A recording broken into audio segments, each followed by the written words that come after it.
औज़ुबिल्लाहि मिनश्शैतानिर्रजीम बिस्मिल्लाहिर्रहमानिर्रहीम अल्लाहुम्मा सल्लि अला सय्यदना मुहम्मद व अला आलि सय्यदना मुहम्मद मुबारक वसल्लम।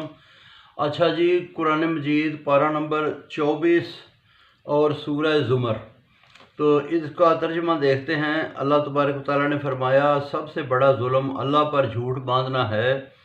जिन्होंने पैगाम को झुठलाया उस पर दोज़ख है।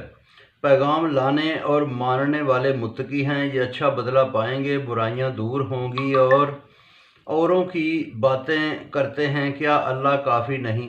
वही हदायत देता है, गुमराह करे तो रास्ता नहीं। बदले वाला है खालिक। खाल के ज़मीन व आसमान का पूछो तो कौन कहते हैं अल्लाह।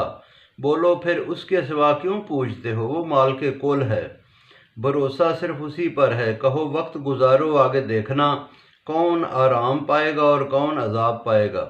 किताब सच है, हदायत अपने भले के लिए है, बहकना अपने बुरे को है, तेरा जुम्मा नहीं।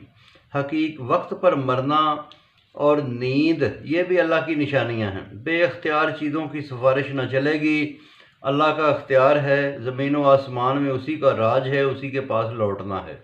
ज़िक्र अल्लाह पर बेयकीन को बुरा और बाकी बातों का उसको अच्छा लगना, ये कमज़ोर ईमान की अलामत है। यानी कि अल्लाह का नाम अच्छा, अल्लाह का ज़िक्र जब हो तो उनको अच्छा ना लगे, जब कोई और फजूल बातें उनको अच्छी लगें, तो ये कमज़ोर ईमान की निशानी। कहो मौला तू माल के कुल है, खाल के कुल है, फ़ैसला तेरे हाथ में है। गुनहगार पूरी ज़मीन भी रिश्वत में दे दे तो फिर जान न छूटे, उसके बराबर और दे दे फिर भी ना छूटे। दोज़ख नज़र आएगी, मजाक उल्टा पड़ेगा। तकलीफ़ में पुकारते हैं, नेमत में नाशुक्री करते हैं, ये जांच है। पहले भी ऐसे ही लोग थे। रोज़ी का फैलना सुकड़ना भी अल्लाह की निशानी है। कहो जिन्होंने अपनी जान पर ज़्यादती की, रहमत खुदाबंदी से मायूस ना हो, वो सब गुनाह बख्श सकता है, मुआफ़ करने वाला है, रजू वाला है। रजू करो, फरमा बरदारी करो। अजाब क़यामत से पहले भी आता है। पैगाम पर चलो, मौतों क़यादत से कबल, बाद में अफसोस होगा मजाक करने का।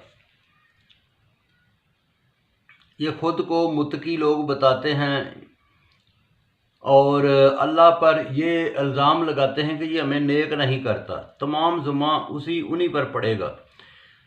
क़यामत वाले दिन झूठों के मुंह स्याह होंगे, गरूर वाले दोज़खी होंगे, डर वाले उसकी रहमत से बच जाएंगे। बुराई और गम सब अल्लाह सब का बनाने वाला है और वकील है। ज़मीन व आसमान की चाबियां उसी के पास हैं। मुनकर खसारे में रहेंगे। नादान अल्लाह के अलावा पूजते हैं, शिरक पर तमाम अमाल ज़ाया होते हैं। मासवाए अल्लाह के कोई माबूद नहीं। अल्लाह की बंदगी का हक़ किसी ने ठीक तरह से जाना ही नहीं। क़यामत के दिन लोग देखेंगे कि अल्लाह ताला की एक मुट्ठी में सारी ज़मीनें और एक मुट्ठी में सारे आसमान होंगे। पाक है वो बेहद निराला। नरसंगा फूकने पर ज़मीन व आसमान में हर शय बेहोश हो जाएगी, मगर जिसे अल्लाह चाहेगा होश रहेगा।